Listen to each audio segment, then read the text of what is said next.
Engines growled like caged animals across the desert strip, the rally pulsing with heat, noise, and the heavy tang of exhaust that clung to the skin. Dust curled up in clouds as boots stomped the dirt, and the smell of sweat and spilled beer hung thick in the air. Chrome caught the sun in blinding flashes while rows of bikes gleamed like predators at rest.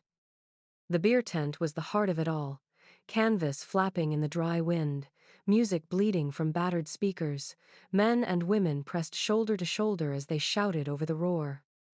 It was the kind of place where everyone wore their history inked on their skin or carved into their knuckles, where every patch told a story of the road, of fights won and lost. Maya Carter didn't look like she belonged. At 29, her frame was lean, compact, built more from endurance than bulk. She wore black jeans worn pale at the knees, a plain shirt without logos or flair, boots scuffed but steady. A cap pulled low shadowed her face, brown hair tucked back tight. No chains, no patches, no jewelry, nothing that marked her as part of the tribes that dominated the Asphalt Kingdom. She sat at the edge of the tent, sipping water from a dented canteen, quiet while the chaos churned around her. That quiet made her a target. Rex spotted her first. Broad shoulders, chest like a barrel, tattoos snaking down both arms in snarls of skulls and flames, he carried himself with the swagger of a man who thought he owned the ground he walked on. His boots thudded against the dirt as he cut through the crowd, his grin wide, cruel. Behind him trailed his crew, 3 men, 1 woman, all wearing the same sneer as if they'd practiced it. "Yo," Rex called, loud enough to turn heads. "Who let Yoga Girl into our playground?" Laughter rolled through the tent, harsh and sharp. He flicked the brim of her cap with 2 thick fingers, the gesture casual but designed to sting. "Lost your class, sweetheart? Namaste somewhere else." The crowd cackled, the sound ugly. Maya didn't flinch. She set her canteen down, her eyes fixed on nothing in particular, her shoulders relaxed like she hadn't even heard him. Rex leaned closer, the stink of whiskey heavy on his breath. "What's the deal? You mute? Or just too good for us?" His voice dripped with challenge. His crew jeered louder, one shouting that she was probably some senator's spoiled kid slumming it, another barking that her boots looked stolen from a thrift store rack. Maya's fingers brushed the rim of her cap, adjusting it slightly. That was all. The stillness seemed to bother him more than any insult would have. His smirk twisted. "Fine," Rex growled, and before anyone could stop him, his fist closed on her shirt.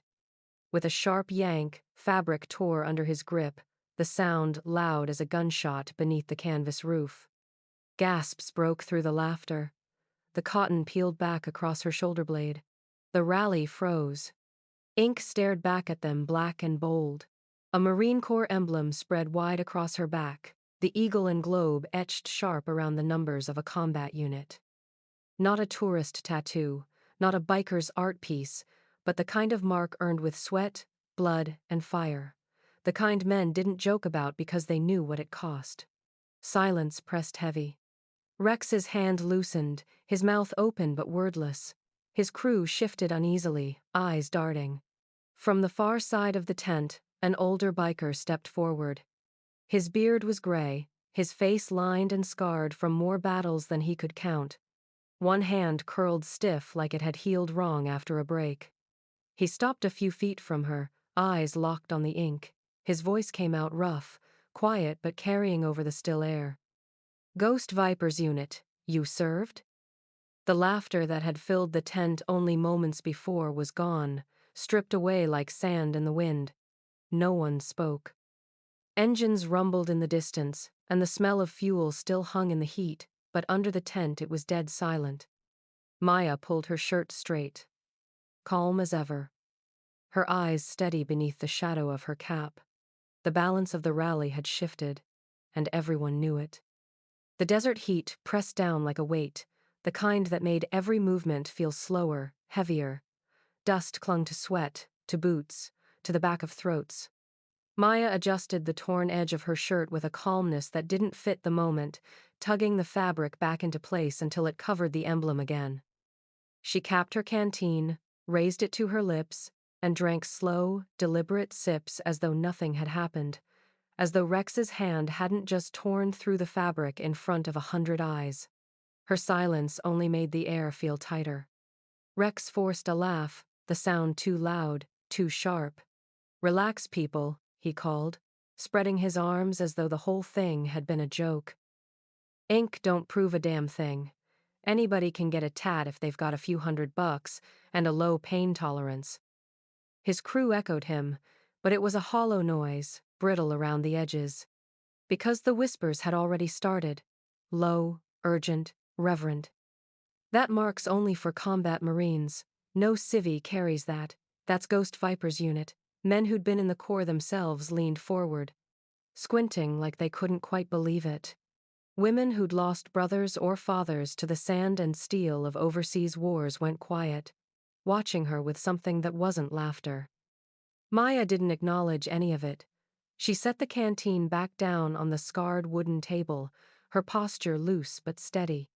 She looked like someone waiting out a storm, unbothered by the thunder cracking around her. For a moment, her eyes slipped half-closed, and memory crept in unbidden. The sun was harsher there, sharper, beating down on endless dunes of gold. Her uniform clung with sweat, her face streaked with dirt. She lay prone on the hard-packed earth, the rifle heavy but steady in her arms.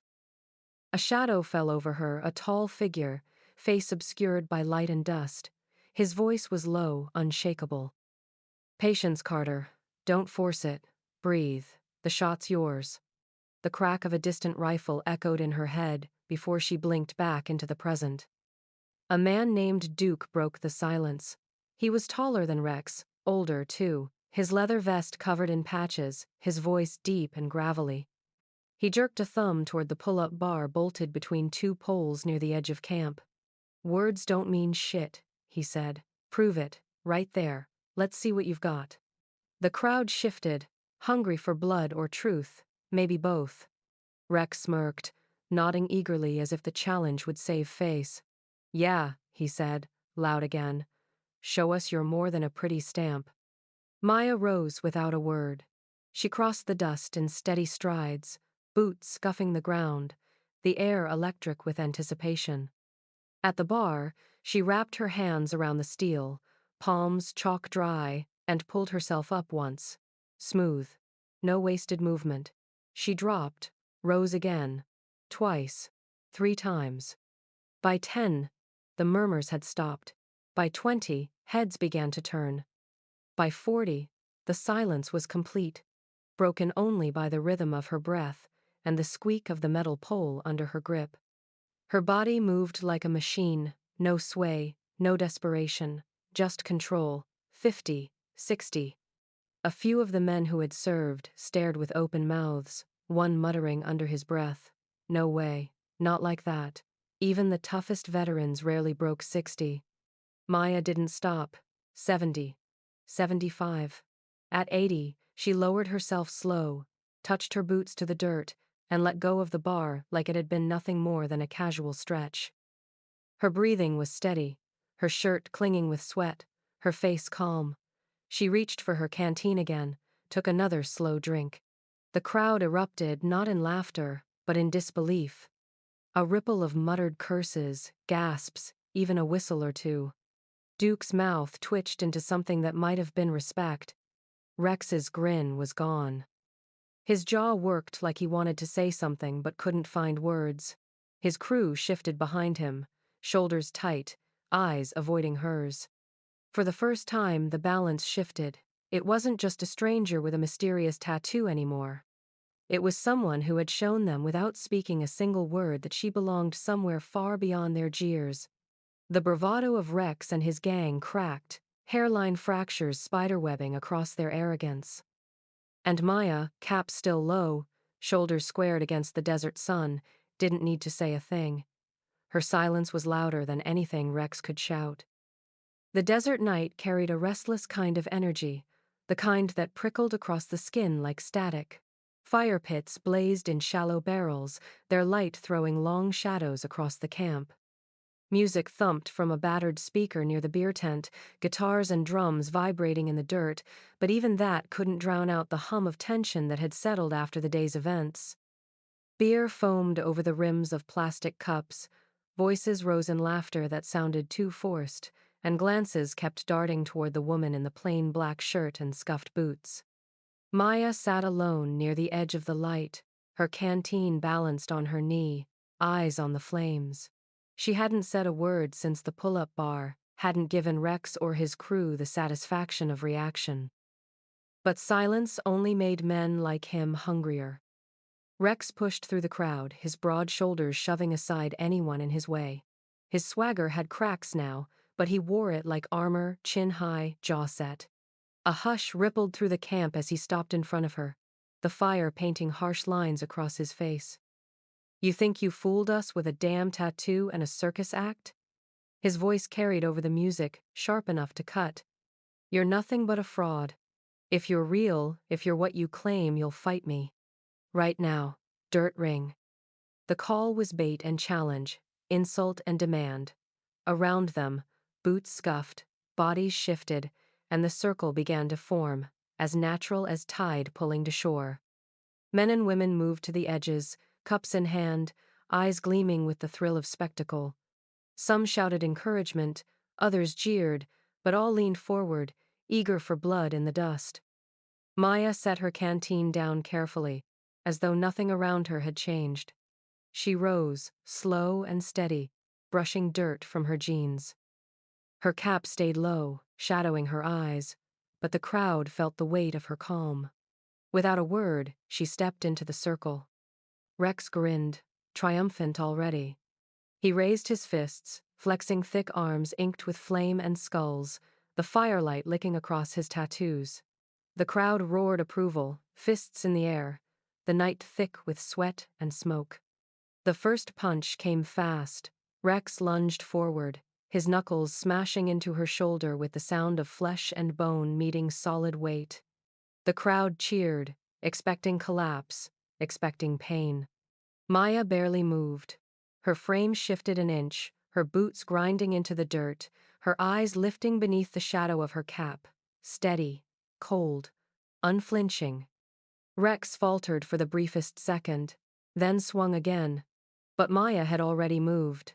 One step, a pivot, her body fluid with the memory of countless drills. Her hand caught his arm, her shoulder rolled under his weight, and with the precision of training older than this rally, she flipped him flat onto his back. The impact slammed into the ground with a sound that sucked the air from the crowd. Gasps rose sharp, scattered. Silence followed, thick and stunned. Rex lay sprawled in the dirt, his breath heaving, his pride broken louder than his bones. From the circle, an older man stepped forward. His jacket was worn, his posture still sharp, his eyes narrowed with recognition. He raised one hand to his brow, his voice rough but steady. "Mom, respect." The word carried like gunfire in the night. Heads turned, whispers spread, the firelight dancing across faces now stripped of mockery. Respect had weight, and it had shifted. Maya stepped back, her breathing even, her hands loose at her sides.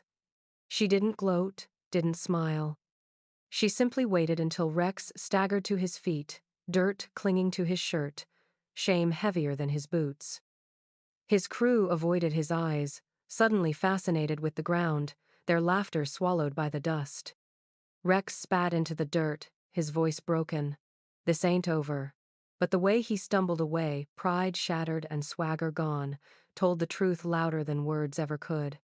Maya bent, picked up her canteen, and walked out of the circle without a glance back. Behind her, the fire cracked, the desert wind carried smoke into the night, and for the first time, the crowd began to understand.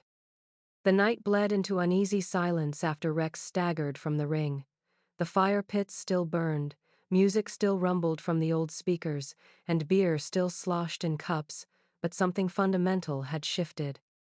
The air no longer pulsed with jeers or laughter, it vibrated with something heavier, quieter, the kind of weight that comes when a crowd realizes they've been standing on the wrong side of a story. Word spread fast, it always did. By midnight, the whispers had grown into a steady current running through every corner of the rally. Men who'd mocked her at the beer tent now spoke in hushed tones, repeating what they'd seen as if to convince themselves it had been real. 80 flawless pull-ups, a tattoo no civilian could fake. A man twice her size flipped onto his back in the dirt like he'd been nothing but paper. The stories grew with every retelling, but the core never changed. She wasn't just some quiet stranger who wandered into their camp. She was something else entirely, something that carried the weight of war and the silence of ghosts. Maya gave them nothing more to work with. She didn't gloat, didn't linger to bask in the whispers. She simply returned to her spot by the fire, drank from her dented canteen, and waited out the night with the same calm she'd carried since she walked in. That calm made her larger than any boast could have. It wasn't noise that made the legend take root, it was silence. By morning, Rex was gone. His crew didn't speak of him, not even to defend. They moved with stiff shoulders and lowered eyes, unwilling to meet the stares of the others. A bag had been tossed at his feet in the early hours, his cut stripped from his back by the very men who used to trail behind him like shadows. Expelled, shunned, his reputation scattered like ash. By the time the sun broke the horizon, his name had already shifted into something else. Mockery in some corners, warning in others. In the wrong bars, men spat when they spoke it. Rex had gone from swagger to stain overnight. Maya didn't stay to watch the fallout. The rally wasn't her destination, it had only been a stop, a storm she had walked into without blinking. When the first light stretched long fingers across the desert, painting the horizon in shades of copper and blood, she rose from her place near the dying fire. She gathered her helmet, the matte black surface dulled by dust, and walked to her bike. No one stopped her. They only watched, silent as the engines cooling behind them. She swung her leg over the machine, the leather seat creaking under her weight. For the briefest moment, the torn edge of her shirt slipped, and the emblem glinted again in the dawn light. The Marine Corps tattoo, sharp and undeniable, stamped into her skin like truth carved in stone. The crowd caught it, their breaths held, their voices stilled. The engine roared to life, a sound that cut through the quiet like a declaration. Maya lowered her visor, twisted the throttle, and rolled forward. Dust billowed behind her as she tore across the open desert, the rally shrinking in her mirrors, the fire pits fading into embers. The legend didn't linger, it never needed to. She vanished into the horizon, the sun at her back, the mark of Ghost Viper's unit burning in memory more than on skin. Behind her, silence remained. A silence that wasn't empty but full, full of respect, full of the weight of truth that couldn't be mocked or erased. You've been dismissed before, looked down on, told you don't belong. You've felt that sting, that quiet burn in your chest. But truth always rides with you, and when it shows, the world falls silent,